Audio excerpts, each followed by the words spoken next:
Yo, YouTube, what's up with your boy, Sports and Fitness Rants? I'm back, guys. Click that like button. Subscribe to my channel. What's up, y'all? Welcome back, guys. Welcome back. Got another great video for you guys today. As usual, you guys know the deal on this channel. It's all about the facts on this channel, guys. And I want to thank everybody out there, man. Everybody across the world, everyone across the states has been supporting my channel.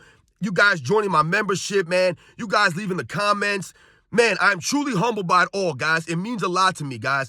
Thank you. Much respect to all you guys, the true basketball fans. Real recognize real. And I want to send a special thanks out to my man, Ifan Sano.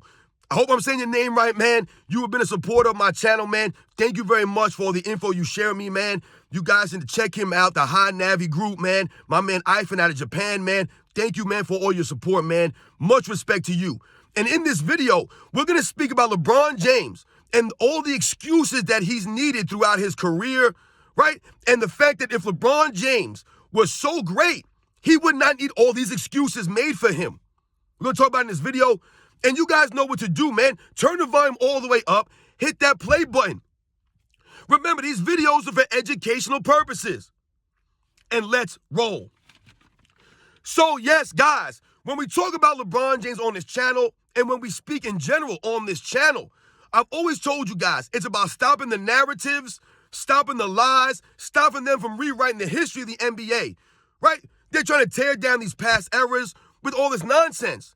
And I've told you guys many, many times that LeBron James, his career has been fabricated through the media with the narratives, right? And the lies and the excuses. They're always making excuses for LeBron James's failures, whatever it is. And it doesn't make any sense to us. Because if LeBron James is so great, right, this is what we say. If he's so great, why cannot he stand on his greatness, on his own resume? Why must they tear down other players in other eras to lift LeBron James up? Why does he always need excuses made for his failures to cover up for him if he's so great? He shouldn't need all these excuses. Because I've told you guys many times, they didn't make excuses for Jerry West when he was getting beat by the Boston Celtics every year. Right? No one made excuses for him and Elgin Baylor. They did not. They did not excuse Jerry West. He's 1-8 in the NBA Finals, right? And he always took it on the chin like a man. He never cried and moaned, right? He didn't have free agency like that. He couldn't team hop and go join the Celtics. They never made excuses for Jerry West, right? Will Chamberlain. They never made excuses for Will Chamberlain, even though the same thing was happening to him. He kept running into Bill Russell and the Boston Celtics, right? The juggernaut Celtics, the greatest dynasty in the history of the NBA. No one made excuses for Will Chamberlain. All they did was knock Will Chamberlain as the guy who just put stats up but didn't win.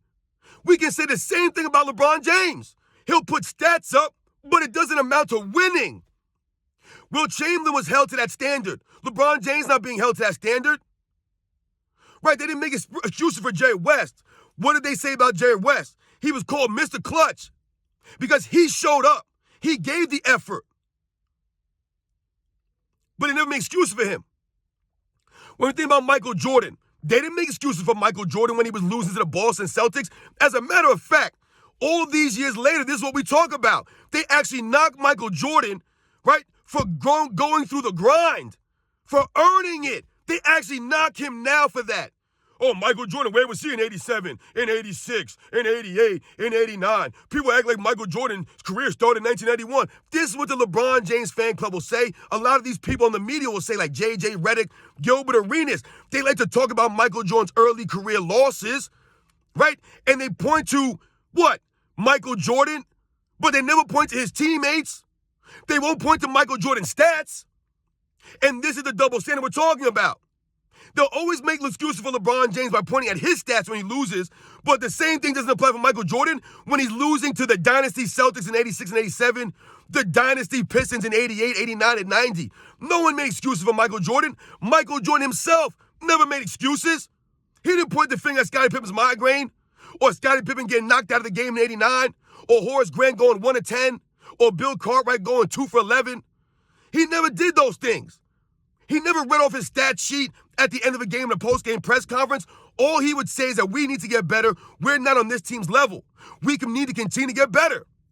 We, us. Not, I had 37 points, 8 rebounds, 7 assists.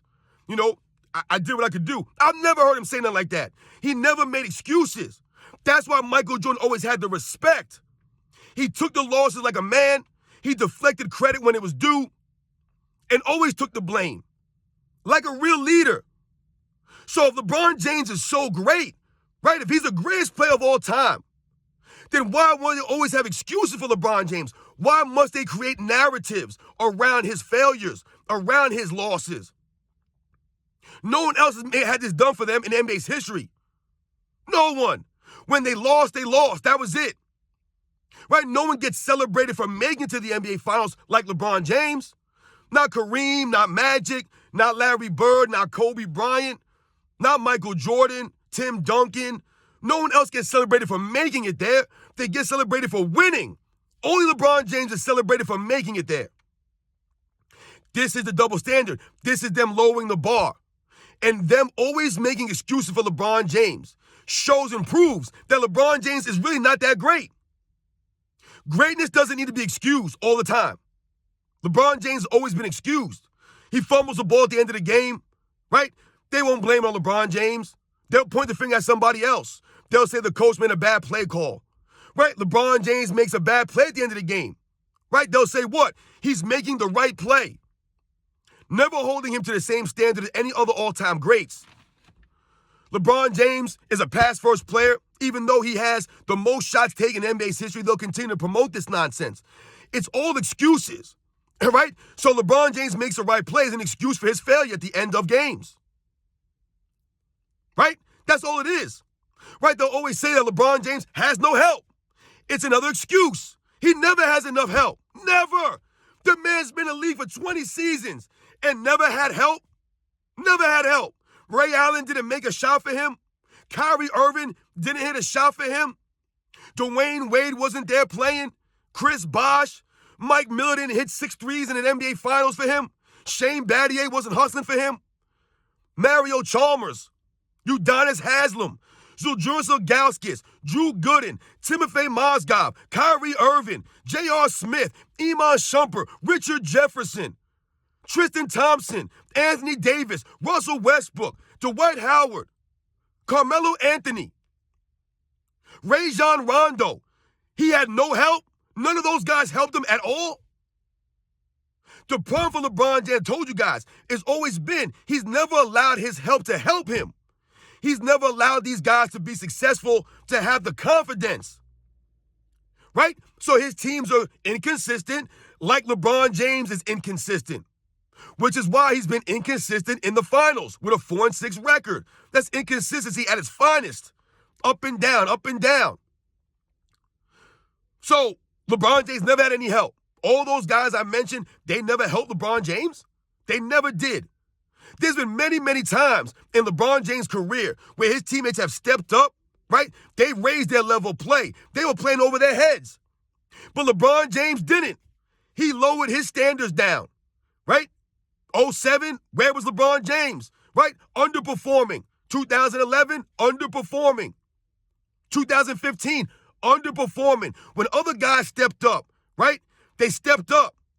LeBron James did not step up and be the closer for those teams.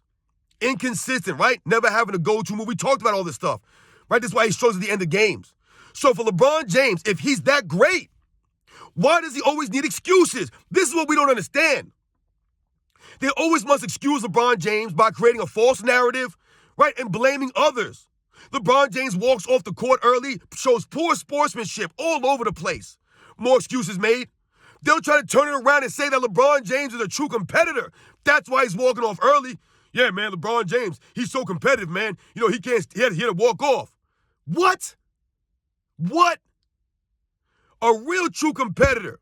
You show being a real true competitor when you stay on the court after a loss and you shake hands with the people who beat you. That's being a true competitor. It takes more to do that than it does to walk off the court early. That shows no class, no heart. Michael Jordan always stayed on the court and shook hands with the Celtics, shook hands with the Pistons. Even though they were dirty players and they were doing all kinds of nonsense to try to hurt him, he still stood on the court and respected them beating them. That's Michael Jordan. That's how a true professional is supposed to be. Once again, no excuses made for Michael Jordan.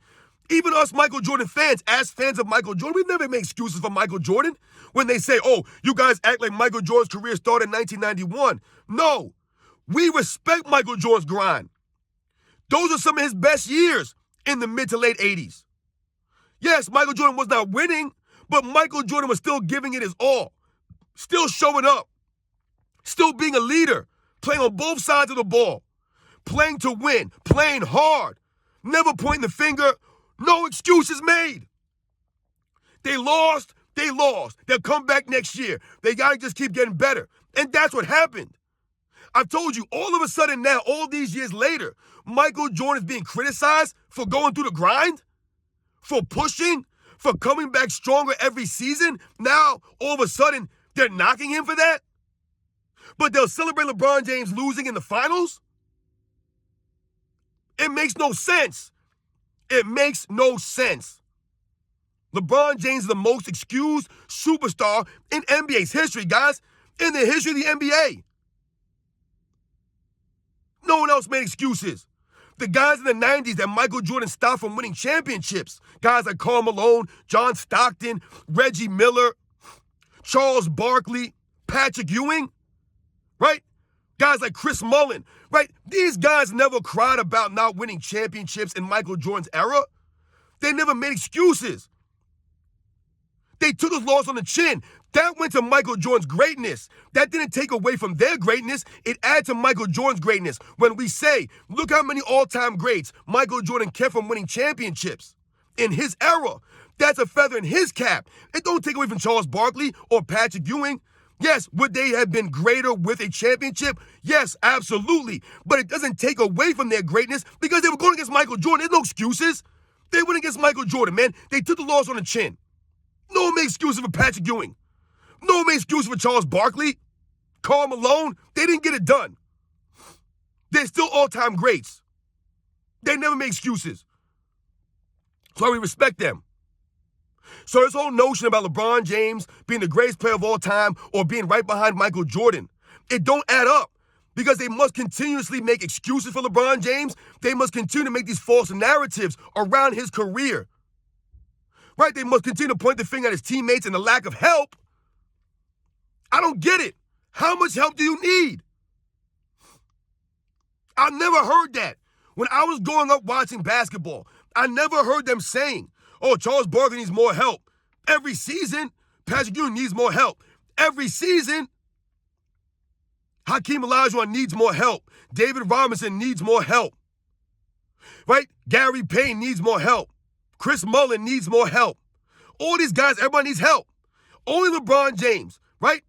No one said Kobe Bryant needed help. Tim Duncan needed more help. They work with what they got. They raised their teammates' play. Michael Jordan doing more with less.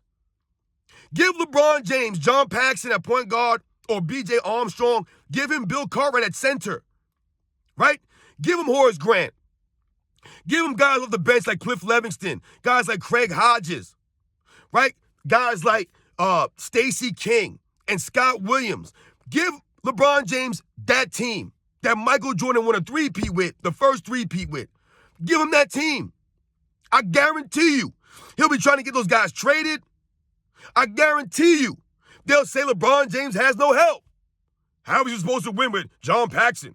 How was you supposed to win with B.J. Armstrong and Bill Cartwright, who can't even shoot? It takes Bill Cartwright about 10 seconds to get a shot off.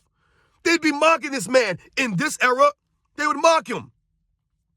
Michael Jordan was winning with that guy at a high level. Told you, Michael Jordan did more or less. Never made excuses for Michael Jordan. We never made excuses for Michael Jordan. The losses that Michael Jordan went through, it was all stepping stones to greatness. LeBron James and his fan club, they don't seem to get that stuff, man. Those losses in the 80s by Michael Jordan and the Bulls is what made them champions in the 90s. Going through that grind. All of a sudden now, they're tearing down Michael Jordan for losing to these guys. Oh, Michael Jordan couldn't beat the Celtics. He couldn't beat the Pistons. Okay. Eventually he did. I remember Larry Bird beating Michael Jordan in the 90s, right? Larry Bird was breaking down by then, right? When they try to knock Michael Jordan for losing to the Celtics, I'm like, wait, so Michael Jordan's supposed to be the 86 Celtics with the 86 Bulls? How is that even a comparable argument? What are we talking about here? What are we talking about? They acted as if Larry Bird played by himself all those years. Larry Bird played on a really good team with really great players. Larry Bird was a leader, like Michael Jordan was. Michael Jordan wasn't playing with Kevin McHale or Robert Parrish or Dennis Johnson or Bill Walton, Danny Ainge, right? Nate Archibald, Cedric Maxwell. He wasn't playing with these guys when he came in the league. I don't understand why people don't get this stuff. No one made excuses for Michael Jordan. He went out there and he competed against Larry Bird and the Dynasty Celtics. He competed against Isaiah Thomas and the Dynasty Pistons. There were no excuses. LeBron James, excuses. 2007, excuses. 2011, excuses. 2014, 15, 17, 18. All these excuses. That man's never owned anything. So how can he be the greatest player of all time? It can't be both ways. You got to take it on the chin. Never done that. So obviously he can't be that great, guys. You know the deal, man. I'll catch you guys on the next one.